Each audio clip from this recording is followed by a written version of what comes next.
Me llamo Elena. Tengo 37 años. Vivo en Ciudad de México y trabajo como consultora de procesos organizacionales. Estoy casada. Marco y yo llevamos 11 años juntos. Nuestro matrimonio no exige constantes conversaciones, igual que nuestra rutina diaria. Ambos somos disciplinados, no muy emocionales, y no esperamos del otro más de lo que hay. No es ni bueno ni malo. Es simplemente costumbre. Marco no pudo tomarse vacaciones, y cuando le propuse irme unas semanas a casa de mi hermana Camila, solo asintió. Dijo que me extrañaría. Sin presión, sin sentimentalismos. Hice la maleta, compré el pasaje y volé a Salta, una ciudad en el norte de Argentina donde Camila vive desde hace 10 años. No estaba escapando. Solo quería estar en un lugar donde nadie preguntara si todo estaba bien. No estaba cansada de la gente, sino de mí misma en medio de la rutina. Quería que alguien más marcara el ritmo, y yo simplemente seguirlo. Camila tiene 3 hijos. 2 mellizos y una niña menor que grita si no logra abrocharse el abrigo sola. Su casa, como ella misma, es equilibrada, funcional, tranquila. Todo está en orden, incluso en las voces. Su esposo, Ramiro, me pareció discreto desde el primer momento. Me abrió la puerta, sonrió y enseguida volvió a sus cosas en el garaje. Cuéntame cómo fue el viaje, siéntete como en casa, forzado. Él estaba en su propio ritmo, como una herramienta colocada en su sitio que no estorba, casi. No nos cruzamos en los primeros días. Desayunaba con Camila, la ayudaba con los niños, salía a caminar por la ciudad. Él estaba reparando el coche o haciendo algo en el patio. Su presencia se sentía, pero no se imponía. Lo tomé como un alivio, como si se pudiera estar en casa ajena sin preocuparse por incomodar. Por las noches, cuando los niños ya dormían, me sentaba en la terraza con una taza de té caliente, escuchando distraídamente cómo alguien cambiaba la luz o cerraba una puerta en alguna parte de la casa. Camila acostaba a su hija menor, y Ramiro arreglaba algo junto al calentador. Trabajaba concentrado, sin notar mi presencia, hasta que de pronto habló, con total calma, sin emociones, como si simplemente hubiera continuado un pensamiento en voz alta. Todo cambia un poco cuando llega alguien nuevo. Incluso si es solo por poco tiempo, no estaba segura de si me hablaba a mí o si era solo una observación doméstica. El tono era neutral, sin quejas ni curiosidad. Pero esa frase, por alguna razón, se me quedó en la cabeza, como una piedrita en el zapato, pequeña, pero persistente. Terminé el té sin mirarlo y me fui a la habitación. No por molestia, solo sentí el deseo de estar sola. No sé por qué, pero por primera vez en mucho tiempo pensé que a veces cambiar de lugar no solo altera el ánimo, sino también algo más profundo, aunque ni siquiera sepas qué exactamente. A la mañana siguiente, cuando me desperté, la casa ya seguía su ritmo habitual. Camila llamaba a los niños para desayunar, alguien lloraba porque no encontraba su mochila, y la cafetera siseaba en la cocina. Era un hogar donde todo tenía su lugar, las palabras, los gestos, los hábitos. Incluso el caos estaba dosificado con medida. Y aunque me sentía cómoda allí, algo en mí no lograba encajar del todo en ese rompecabezas tan ordenado. Como si la casa fuera una respuesta correcta, pero no a mi pregunta. Camila siempre fue muy buena con lo cotidiano. Sabía resolver un problema antes de que llegara a manifestarse. Sus hijos sabían que los calcetines iban en un cajón específico, no en el primero que encontraran. Su esposo jamás preguntaba dónde estaba una herramienta, la tomaba de donde debía estar. Ella dirigía la familia como un proyecto bien estructurado. Y parecía que todos dentro de ese círculo lo aceptaban. Todos, menos yo, que miraba desde dentro pero no podía ubicarme en el contexto. Mi estadía allí, aunque planeada, tenía algo de sobrante. Si yo desaparecía a mitad de semana, el ritmo no se rompería. Mi presencia no sumaba ni restaba. Era una sensación extraña, estar completamente libre de expectativas y, al mismo tiempo, invisible. Que nadie te pregunte cómo dormiste o qué planeas hacer puede parecer descanso, pero también conlleva un riesgo, ese tipo de tranquilidad donde es fácil perderte a ti misma.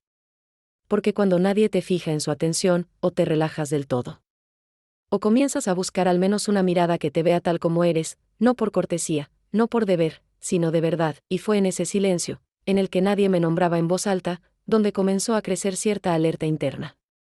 Me volví más sensible a los detalles, cómo Ramiro cerraba las puertas, cómo coincidíamos, por casualidad, en el pasillo, cómo cambiaban sus pasos al pasar cerca de mí.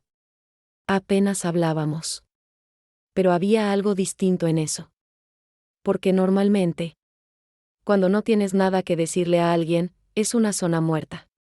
Pero esto tenía peso. Veía cómo Ramiro manejaba el hogar con precisión y sin ruido.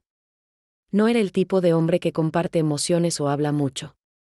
Pero todo lo que hacía, lo hacía con exactitud. No preguntaba 2 veces, no dramatizaba, no. Fingía interés. Y quizá por eso su indiferencia hacia mí se sentía tan intensa.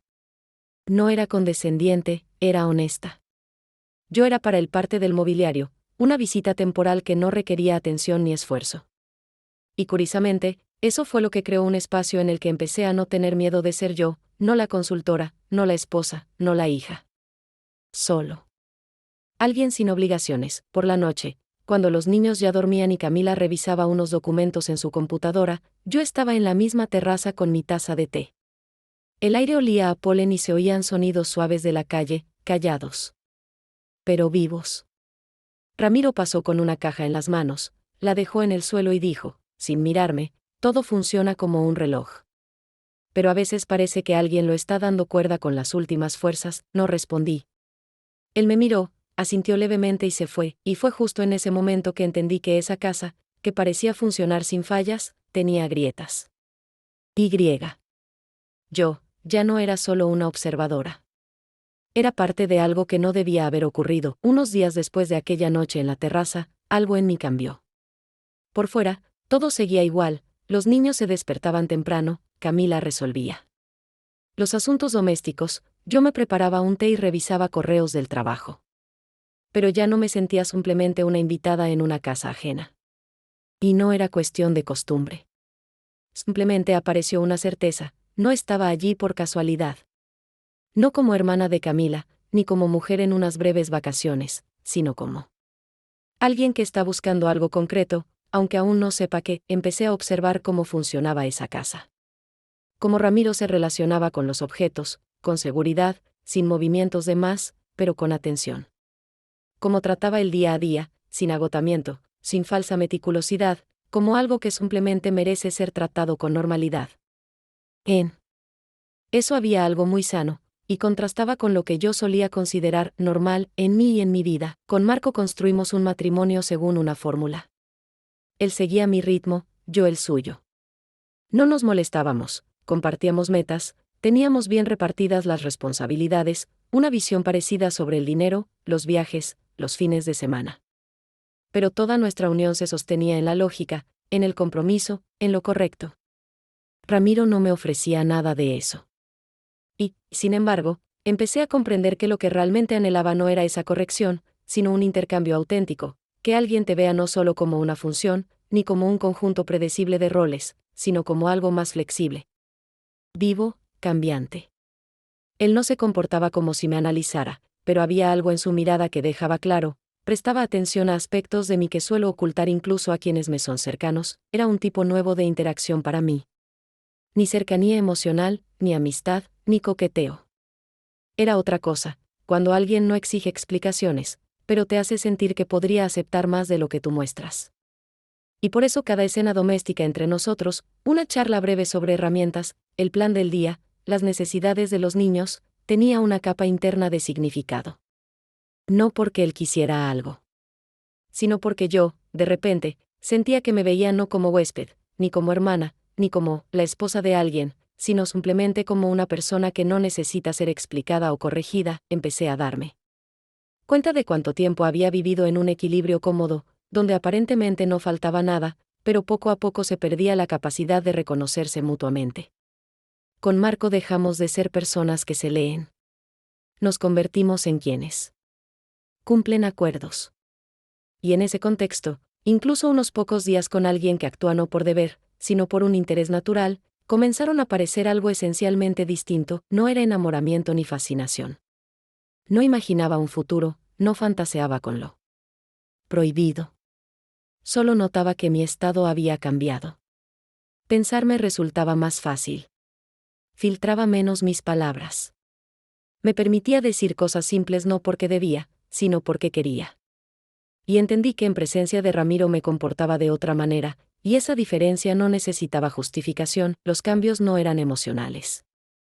Eran estructurales. No estaba buscando algo romántico, pero encontré una confirmación. Me faltaba un espacio donde no se proyectaran expectativas sobre mí. Y eso explicaba por qué no quería irme. No porque allí todo fuera más fácil, sino porque, por fin, me veía a mí misma no como esposa, ni como pariente, ni como profesional, sino como alguien que tiene derecho a no interpretar ningún papel, y aún así ser escuchada. La semana siguiente, después de aquella conversación en la terraza, nuestras interacciones con Ramiro adoptaron un nuevo ritmo, más sutil, pero más tenso, donde cada momento cotidiano podía ser completamente trivial o extrañamente significativo. Aunque ninguno de los dos se permitiera decir una palabra de más ni hacer un gesto innecesario. Seguíamos comunicándonos sobre todo en voz baja, con frases cortas, centradas en lo externo, cuestiones técnicas del hogar, comentarios sobre el clima, reparaciones en la calle, las ocurrencias divertidas de los niños. Frases que parecían llenar el espacio entre nosotros con formulaciones seguras, neutras. Pero a pesar de esa contención en la superficie, cada una de esas conversaciones me parecía una respiración profunda antes de la siguiente ola de algo que no podía definir, pero que tampoco podía negar.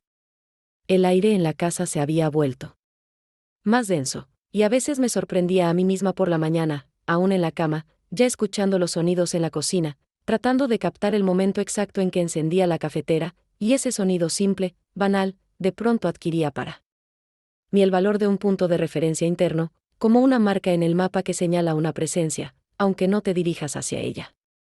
A veces entraba a la cocina justo cuando Ramiro terminaba de preparar el café, y nuestra coincidencia en ese espacio por unos minutos fijaba algo que ninguno de los dos tenía derecho a reconocer aún.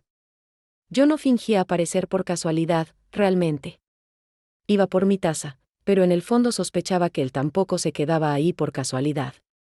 Y no decíamos nada nuevo, solo intercambiábamos palabras amables que, en sí mismas, no significaban nada, pero contenían otra capa de sentido en los silencios, en las pausas entre "el azúcar está allí" y "las tazas arriba". Con cada una de esas mañanas, comprendía más claramente, ya no éramos extraños. No fue una decisión consciente, ni un acercamiento romántico, ni un juego de coqueteo. Fue algo lento, profundo, como un proceso de difusión, cuando una sustancia penetra en otra no porque alguien lo desee, sino porque así funciona la naturaleza. Y cada día sentía con más certeza, aunque entre nosotros no hubiera habido un solo roce, ni una sola línea cruzada físicamente, ya compartíamos el espacio como lo hacen quienes comienzan a escucharse sin palabras. No me asustaba, pero tampoco me alegraba. No me permitía fantasear, no buscaba excusas. Solo notaba cómo cambiaba mi atención, cómo el cuerpo anticipaba su presencia, cómo mis ojos lo encontraban entre otras personas incluso cuando no se movía, cómo mis músculos se tensaban. Solo por sentir cerca a alguien cuya quietud era más elocuente que las voces ajenas. No era amor ni deseo. Era algo más complejo, un desplazamiento. Como un leve deslizamiento de una placa bajo la tierra, que aún no causa un terremoto, pero ya pone todo en duda. La noche siguiente, cuando cenamos todos juntos en familia y el ambiente era tan estable y tranquilo como siempre, los niños reían porque uno de ellos había derramado el jugo sin querer, Camila recordaba historias de nuestra infancia y yo asentía y reía de verdad de vez en cuando. Ocurrió algo que, desde fuera, podría parecer insignificante, pero que cambió para siempre el tono de lo que hasta entonces había permanecido oculto, envuelto en contención y prudencia. Camila contaba una historia que ya había escuchado muchas veces, como, a los 12 años, llegué tarde a mi propia fiesta de cumpleaños porque me escapé al otro extremo del barrio, por miedo a las felicitaciones y los regalos. Nunca fue una anécdota especial, era cálida, graciosa, familiar. Y, como siempre, me reí con ella, sin pensar en nada más profundo. Pero esta vez, cuando me reí, sin contenerme, con una carcajada un poco más larga de lo habitual, sentí que algo en la habitación cambió. No fueron los sonidos ni las reacciones. Fue simplemente la dirección de una mirada. Ramiro también se rió, pero no por el chiste, no por la historia en sí, sino por mi risa, por cómo sonó, por cómo reveló algo de mí que yo misma no sabía que estaba mostrando. Y cuando nuestras Miradas se cruzaron por un instante, de forma completamente casual, sin ningún gesto premeditado. Quedó suspendido entre nosotros un silencio que solo rompió Camila, quien siguió contando como si nada. Pero yo supe que ese segundo de silencio no fue accidental, y Ramiro también lo supo, porque bajó la mirada de inmediato y, al parecer, no volvió a alzarla hacia mí durante el resto de la cena. Durante toda la velada, su comportamiento fue impecable, como el de alguien que no se permite errores ni gestos de más. Ayudó a los niños con los cubiertos, retiró los platos, comentó con calma algo sobre las nuevas normas del correo, como si se aferrara con todas sus fuerzas a los límites de la rutina. Pero yo veía que no lograba ordenar sus pensamientos. No por culpa o vergüenza, sino por ese mismo desplazamiento que se había producido entre nosotros. No era atracción ni interés. No era algo visible o liviano, era un límite que ambos habíamos sentido en ese instante y que ya no podíamos fingir que no existía. Cuando nos quedamos solos en la cocina, yo lavaba los platos mientras él estaba de pie junto a la ventana, con el paño en la mano, mirando hacia la oscuridad del jardín. Guardaba silencio. Yo tampoco dije nada. Pero ese silencio ya no era como antes. En él ya no había calma, había contención, una constante resistencia a algo que podría alterar toda la realidad. Bastaba una palabra mal dicha o un gesto demasiado claro. No le pregunté en qué pensaba. Y él tampoco me preguntó nada. Pero en mí seguía resonando aquel momento, mi risa, su mirada, esa brevísima fracción de segundo de comprensión compartida que dividió todo en un antes y un después.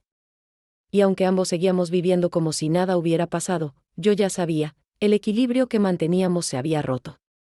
Y no era una desviación momentánea, era el comienzo de algo que ya no podía deshacerse. Durante varios días después de aquella cena, estuve en un estado difícil de definir, pero que claramente no era equilibrio.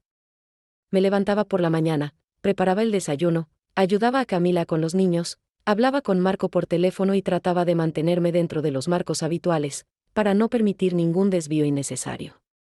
Pero al mismo tiempo, ya no podía negar lo evidente, algo en mí había cambiado, y ese cambio no era un desajuste emocional pasajero.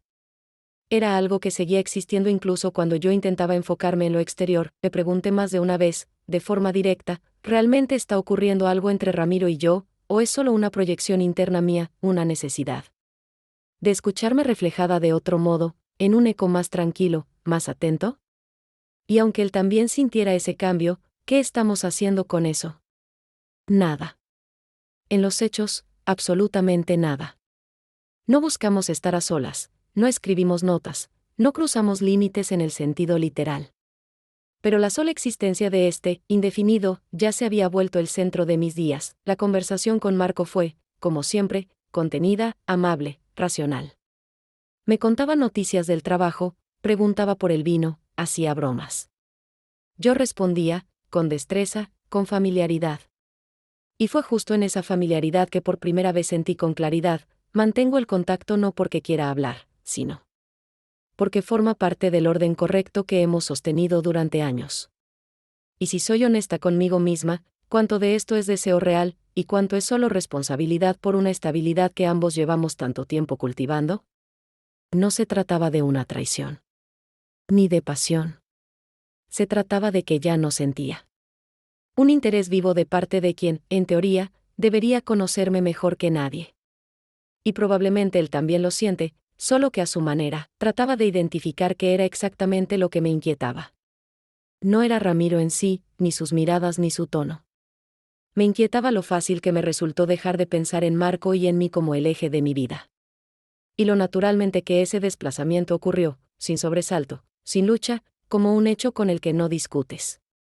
Eso era lo que más miedo me daba, no las emociones hacia otra persona, sino la pérdida del sentido de pertenencia a alguien con quien había compartido 11 años. Ramiro no provocaba nada. Su comportamiento era impecable, ningún gesto fuera de lugar, nada que pudiera interpretarse como ambiguo. Y sin embargo, yo sabía que incluso en esa contención ya existía entre nosotros un vínculo que afectaba cada decisión, cada frase, cada segundo compartido en el mismo espacio. Ya no era solo simpatía.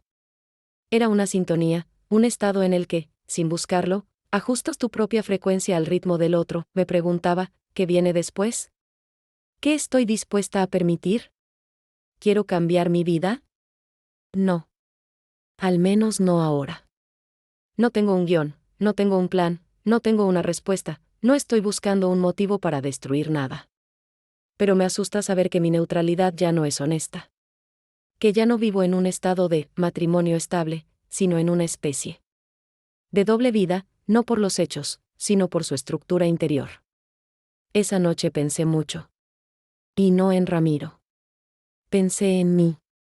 En cuánto tiempo había sostenido la imagen de la mujer correcta, que controla todo, que lo sabe todo, que mantiene el equilibrio, que no se permite flaquear. Y como una situación inesperada logró sacarme de esa forma, no con fuerza, no con seducción, sino simplemente por el hecho de que alguien me vio sin estructura. Y ahora me toca decidir qué hacer con ese conocimiento. Unos días después ocurrió algo que cambió todo, no por su importancia en sí, sino porque nos dio a Ramiro y a mí un espacio que hasta entonces no habíamos tenido. Fue un día cualquiera, sin símbolos ni tensión. Camila decidió irse con los niños a casa de nuestra madre, en otro barrio, por todo el día. Nos pidió a Ramiro y a mí que la ayudáramos con algunas tareas del hogar, enviar unos paquetes por correo y, por fin, ordenar unas cajas viejas en el altillo. Su pedido no me generó sospecha, todo sonaba lógico, como siempre en su planificación. Y nada indicaba que sospechara o percibiera algo fuera de lo habitual. Nos quedamos los dos en la casa, llena de una calma que era, al mismo tiempo, vacío y liberación. Al principio, casi no hablamos. Cada uno se dedicó a lo que tocaba.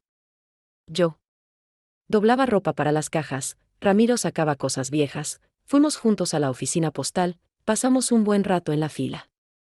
Y toda esa rutina, normalmente vacía y automática, esta vez estaba llena de una presencia extraña, en la que ninguna palabra era realmente casual, aunque hablara solo de números de seguimiento o de lo difícil que es conseguir buenas cajas de cartón en esta ciudad. Al volver, subimos al altillo, donde el aire era cálido, seco y un poco viciado. El polvo cubría todo, y ese lugar parecía un archivo de vida, cosas que alguna vez fueron útiles y ahora eran solo sombras de etapas anteriores. Las fuimos ordenando, intercambiando frases aquí y allá, pero todo el tiempo sentía que entre nosotros no había pausas, solo un habla contenida, como si quisiera convertirse en diálogo pero aún no tuviera forma. Ya cayendo la tarde, nos sentamos junto a una pequeña ventana abierta, por la que entraba un débil hilo de aire, y permanecimos allí más tiempo del necesario para descansar. Entonces Ramiro, sin mirarme, dijo una frase que sonó casi casual, pero que sentí que llevaba mucho tiempo gestándose dentro de él, esperando poder salir sin resistencia. Mira, lo que está pasando. Creo que tú también lo sabes. Tal vez es solo el verano. El calor, el silencio, el ritmo un poco alterado, y el cerebro exagera todo.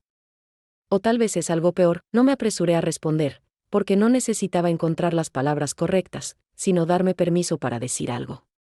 Finalmente, dije lo más honesto que podía salir de mí en ese momento: seguro que no es solo. Entre nosotros seguía sin haber nada físico, ni un roce, ni un contacto accidental de manos, ni siquiera un abrazo en broma.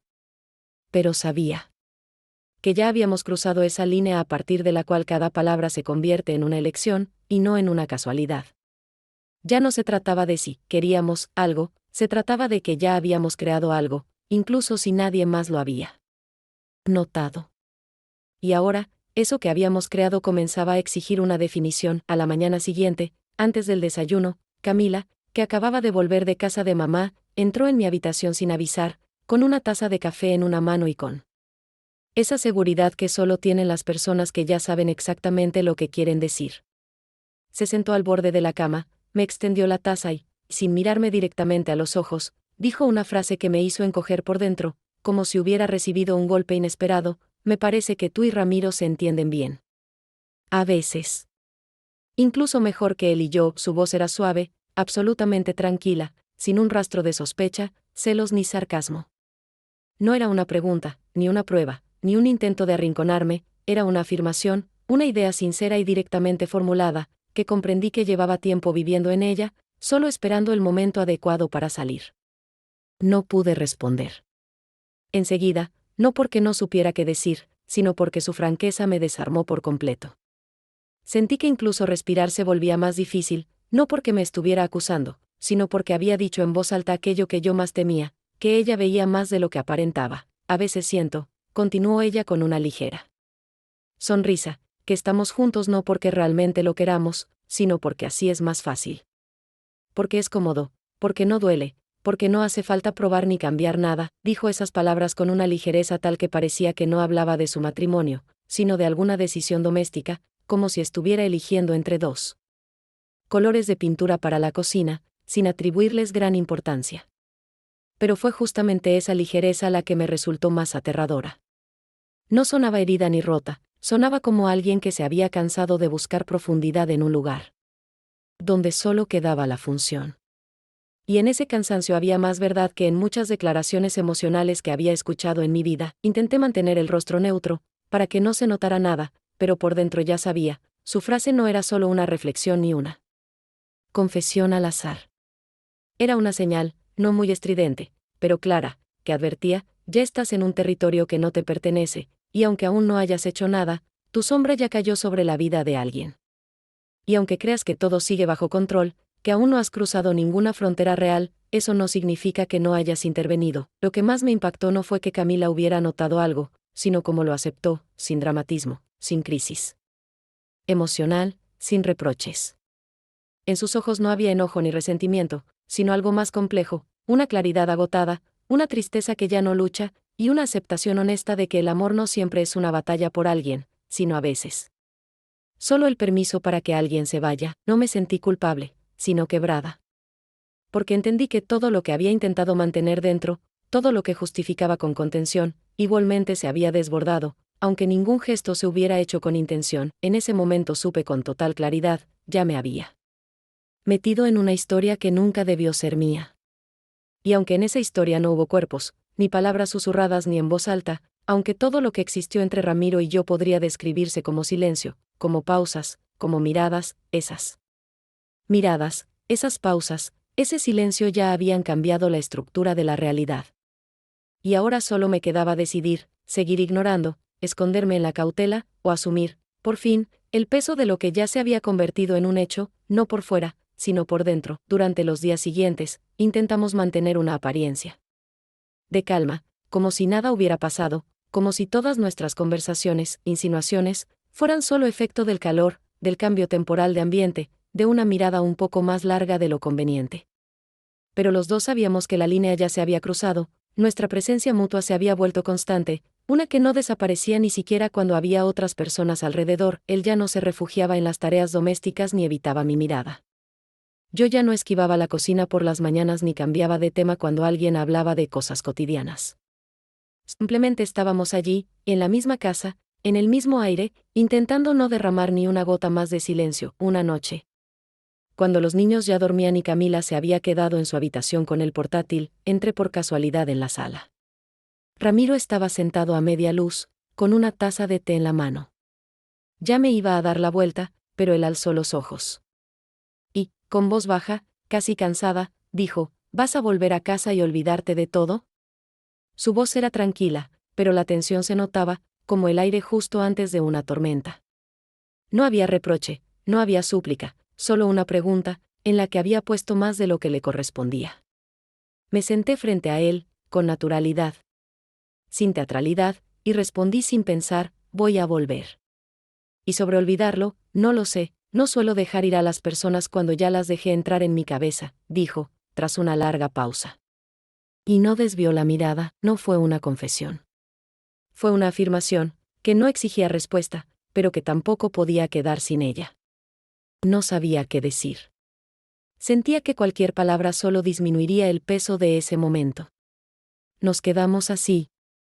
Unos segundos más, cada uno en su tensión, cada uno al borde de algo que aún no tenía nombre, y entonces, de forma completamente natural, sin gesto brusco ni dramatismo, él dio un paso adelante, no físico, sino en la mirada, en la distancia. Entre nosotros. Yo no retrocedí. Tampoco me incliné hacia él. Solo nos encontramos, no más cerca de lo permitido, pero ya fuera del lugar donde era posible mantener el papel. El beso ocurrió como si algo cayera entre nosotros, como una gota que lleva mucho tiempo al borde y, finalmente, se desprende. Fue corto, no valiente, incluso torpe, y por eso mismo, auténtico. No hubo calor, no hubo felicidad, solo un silencio después.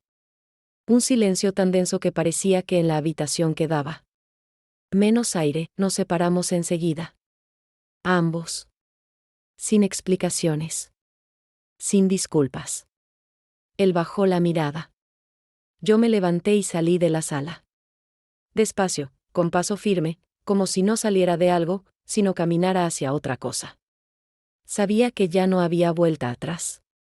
Y no porque hubiéramos cruzado un límite físico, sino porque ya no podíamos fingir que ese límite no existía. Me fui antes de lo previsto. No parecía que estuviera escapando. No cancelé el pasaje. Solo elegí una fecha más cercana. No necesité discutirlo con nadie. Camila aceptó la decisión con calma. No preguntó nada, no se sorprendió. Actuó. Como si las cosas debieran suceder así. Me abrazó en el pasillo mientras yo me abrochaba la chaqueta. Dijo que debía venir más seguido. Sus hijos ya empezaban a llamarme el tercer adulto. En su voz noté familiaridad, algo de afecto, pero no había profundidad. Eso me permitió sonreír sin sentir que traicionaba lo que había ocurrido entre nosotros. Ramiro no salió a despedirme. No supe si no pudo o no quiso hacerlo. Pero entendí que fue lo más apropiado. Su ausencia fue la única despedida que tenía sentido. No había necesidad de más palabras ni miradas. Todo lo importante ya había pasado, sin hablar. Aquel beso breve no generó consecuencias. No provocó ninguna acción. Se convirtió en una señal. Algo cambió, y ese cambio ya no podía deshacerse. En el tren, me senté junto a la ventana. Observaba cómo el paisaje se transformaba. Lentamente, pero con firmeza. Como un estado interno que ya no es el mismo, aunque aún no tenga nombre. No pensaba en Ramiro. No creaba escenarios imaginarios. Solo me quedaba conmigo, dejando espacio a lo que no se analiza con facilidad. En un momento, desbloqueé el teléfono. Abrí la galería de fotos. No fue por curiosidad. Fue un gesto automático. Como cuando uno necesita ocupar las manos. Vi imágenes del patio de Camila, caras de los niños, detalles pequeños que guardamos sin razón. Encontré una vieja selfie con Marco. Estábamos en un aeropuerto. Él tenía la mano en mi hombro. Sonreíamos. Era de un viaje a Guadalajara. No fue un momento especial. Solo una foto más de la vida de pareja. Al mirarla por un rato, pensé que parecíamos vivos. Sonrisa adecuada, cercanía adecuada, la luz nos favorecía. Pero esa perfección me hizo dudar. Como si estuviéramos actuando. Como si no fuéramos nosotros, sino una versión fabricada. No recordaba lo que sentía cuando tomamos esa foto. Solo sabía que, quizás ya en ese entonces, el silencio había comenzado. No sentí dolor. Tampoco culpa. Fue más bien un cierre. Como una frase que termina de repente. No porque no haya más que decir, sino porque lo que sigue ya no trata sobre. Lo mismo, guardé el teléfono. Volví a mirar por la ventana. Entendí que no estaba regresando a casa. Volvía al lugar donde vivo. Ahí están mis cosas, mi rutina, mi papel de siempre. Pero el sentimiento de hogar se había quedado atrás. En unos pocos minutos que ya no podrán repetirse, regresé a Ciudad de México sin contratiempos. No tenía la mirada perdida. No sentía necesidad de contarle a nadie sobre el viaje. Las palabras no me parecían útiles, ni siquiera en mi mente. Marco me recibió como siempre. Tranquilo, predecible. Tenía flores en la mano. Sonreía con amabilidad.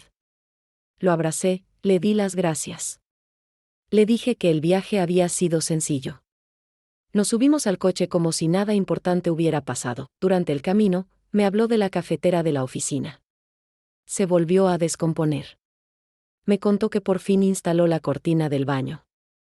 Lo había prometido desde hacía meses. Alguien rayó el coche y no dejó nota. Yo lo escuchaba. Asentía en los momentos correctos. Reaccionaba con el tono habitual.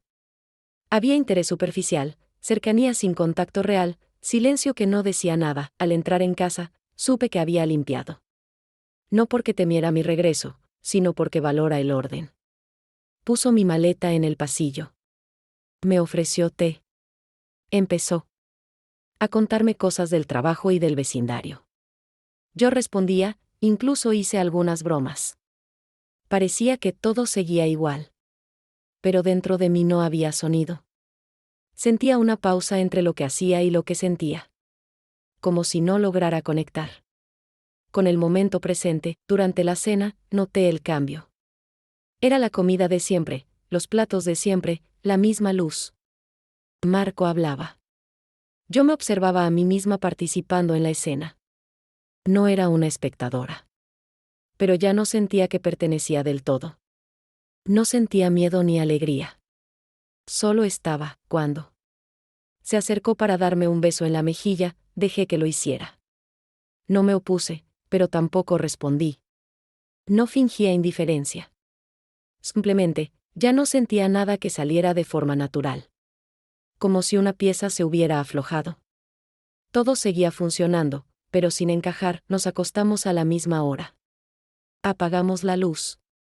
Nos deseamos buenas noches. Yo me quedé despierta, escuchando su respiración. En ese silencio no había sufrimiento. Tampoco había consuelo. Solo una certeza.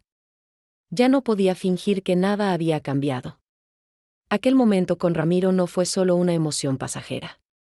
Me había transformado. Ya no podía encajar del todo en esta casa. No le dije nada a Marco. No porque quisiera ocultarlo.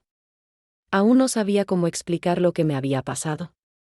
No lo había traicionado en el sentido habitual. Pero dentro de mí todo había girado hacia otro lugar. Y ya no había forma de volver atrás. No fue una ruptura. Fue una reconfiguración. Me quedé con los ojos abiertos. No pensaba en Ramiro. No revivía la noche que compartimos. No repasaba lo que dijimos. Pensaba en mí. En quién soy ahora. No hubo escándalo. No tomé decisiones grandes. No hice elecciones drásticas. Solo me transformé. Y con esta nueva versión de mí, ahora debo aprender a seguir adelante.